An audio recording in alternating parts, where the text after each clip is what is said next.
The story is set in a dystopian future where America is ruled by a massive media conglomerate called network. Poverty is rampant, and basic healthcare is a luxury most cannot afford. To keep the masses distracted, network broadcasts brutal game shows, the most popular being The Running Man. In this game, contestants must survive for 30 days while being hunted by professional killers. The grand prize is $1 billion, but in the show's history, no one has ever survived to claim it. We meet Ben, a man who recently lost his job and was blacklisted for supporting a workers' union. With no income and a daughter, Kathy, who urgently needs medicine, Ben is desperate. His wife, Sheila, offers to take extra shifts at a dangerous local bar, but Ben refuses to let her risk it. Instead, he makes a fatal decision: he will volunteer for a network game show. Despite Sheila's warnings about the high injury rate, Ben vows to choose the safest option to save his family. Ben travels to the wealthy sector, where he joins a massive line of impoverished citizens hoping to be selected. When an elderly man collapses in line, Ben rushes to help him, but the guards interpret his actions as disobeying orders. After being beaten and scolded, Ben finds a warning on his digital file. In a fit of rage, he punches a terminal screen, an act of defiance that gets him flagged and sent to Elevator 6. There, he meets fellow contestants Tim and Jenny. They undergo grueling physical tests, and Ben even helps Tim through the more difficult challenges.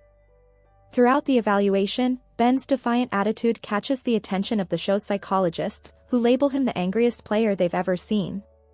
Ultimately, Ben and Jenny are issued red jumpsuits with targets on the backs. They have been selected for The Running Man. Ben attempts to back out, but the show's producer, Dan, offers him a $50,000 signing bonus. He reminds Ben that as a blacklisted worker, this is his only way to provide for his family. Thinking of Kathy, Ben signs the contract. Under the agreement, his family is moved to a safe house, with new identities. Before the game begins, Ben makes one final call to Sheila, promising her he will win. That night, an agent delivers a small token from his wife, a photo, and one of Kathy's socks for good luck. The next morning, Ben is fitted with a running band, a digital bracelet that tracks his time and earnings. On stage, the host, Bobby, introduces Ben to a cheering crowd but frames him as a traitor who sold national secrets, using AI-generated footage to approve his crimes. The audience doesn't realize that the players aren't criminals, they are desperate parents and workers. The rules are simple. Players get a $50,000 advance and a 12-hour head start. After 12 hours, 5 elite hunters are released. Players must record and submit 10 minutes of video footage every day before midnight to keep their prize money active. Ben is sent out into the city. He briefly encounters a taxi driver who tries to extort him for a selfie, but Ben flees into the shadows. He seeks out an old friend, Molly, a black market dealer. Despite Molly's fear of the network, he provides Ben with fake IDs, a gun, and a businessman's disguise. Molly warns him, "Stay away from the slums. The poor will sell you out for a reward. Stick to the crowded areas." Ben boards a train to New York just as his 12-hour head start expires. He secures a hotel room and uses a clever trick, filming himself sleeping and playing the tape back, to fulfill his daily video requirement. However, the hunters are closing in.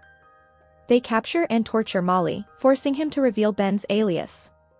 Ben narrowly escapes New York and flees to Boston, where he hides in a rundown hostel. The tension spikes when he realizes the hunters have tracked him to the building. Trapped on the 3rd floor with a broken elevator and hunters patrolling the halls, Ben uses a mirror and a piece of chewing gum to track their movements through the corridors. In a daring escape, Ben tricks the hunters by shouting that the contestant is on the 2nd floor. While they rush down, Ben climbs to the roof and uses a neon signs cable to swing back into his room to grab his gear. After a high-stakes chase through the building's basement involving drones, grenades, and a massive gas explosion, the entire building leveled. Brad is a rebel who runs an underground network that analyzes the show's lies. He reveals that the government is using the show to cover up its own failures. Ben records a message telling the truth about the government's corruption, but the host, Bobby, intercepts the footage. Bobby edits the video to make it look like Ben is mocking orphaned children, turning the public, and even Brad's mother, against him. Despite the world hating him, Brad and Stacy believe in Ben. They hide him in the trunk of their car, ready to help him survive the final days of the game. The high-stakes chase continues as two bikers open fire on Brad's car. Ben leans out of the trunk, taking out one biker with a well-aimed throw, while Brad manages to ram the other off the road. Safety is temporary, however. Brad drops Ben off at the city limits with a gun and the address of a fellow rebel named Elton. Ben holes up in a hotel to record his next daily tape. He realizes the network will edit his words regardless, so he submits a simple video of himself reading a book as a silent act of defiance. Ben eventually links up with Elton, a printer of underground rebel pamphlets whose father, a policeman, was murdered for whistleblowing. Elton warns Ben that the city is rigged with DNA scanners and hides him in a Cold War-era bunker beneath his house. However, the sanctuary is short-lived. Elton's mentally unstable mother, seeking a reward and a justice for her late husband, alerts the police. As the house is swarmed, Elton activates a series of lethal traps, electrocuted floors and chemical fires, to stall the officers. The two escape through a secret tunnel, only to be ambushed by a hunter. A brutal fight ensues, ending when Elton and Ben manage to overpower the assassin. During the struggle, the show's producer, Dan, calls the hunters calms. He mockingly tells Ben that AI contestants aren't as profitable as real people, and orders Ben to kill the hunter for the ratings. Ben refuses, shooting the recording drone instead. The escape turns tragic when a network sniper kills Elton during a forest pursuit. Surrounded, Ben realizes the hunters have orders to take him alive for a televised execution.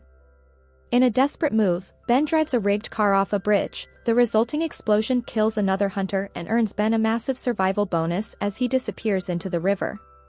Driven by a vision of his family, Ben hijacks a car driven by a woman named Amelia. Though she initially fears him, Ben shows her the photo of his family and explains the network's lies. When the car's AI is hacked by the network, causing a crash, Dan, wanting to keep his star player alive, destroys the approaching hunter trucks with a drone. The climax unfolds at a roadblock where Ben fakes a suicide bomb threat to demand a plane. Once airborne, Ben discovers that the pilot, Ivan, is actually a former contestant who won the game by becoming a hunter. Dan offers Ben the same deal: kill the pilots and become a professional killer for the network. To break his spirit, Dan plays a fake video appearing to show the murder of Ben's wife and daughter. Enraged and with nothing left to lose, Ben goes on a rampage. He guns down the pilots and engages in a final, bloody struggle with Ivan. During the fight, Ivan reveals that the footage of Ben's family was a lie used to manipulate him. As the plane spirals out of control, Ben kills Ivan and secures a parachute for Amelia. He hands her a bag of rebel newsletters and sends her jumping into the night, where she scatters the truth over the city. On the ground, Dan tries to cut the feed and edit the footage to make it look like Ben crashed the plane into a crowd. But the plan fails. Brad and the rebels recover the plane's black box, leaking the unedited footage of Ben's heroic stand. Inspired by the truth and Elton's newsletters, the public rises in a full-scale revolution. In the aftermath, it is revealed that Ben survived via an auto-eject seat. He reunites with Sheila and Kathy, who are safe and living off the earnings he accrued during his 30-day nightmare. Back at the network, the mob storms the building. Host Bobby flees in terror, and producer Dan is cornered by the rebels. Ben emerges from the smoke and delivers the final blow, shooting Dan and bringing an end to the corrupt empire once and for all. See you in the next video. Thanks for watching.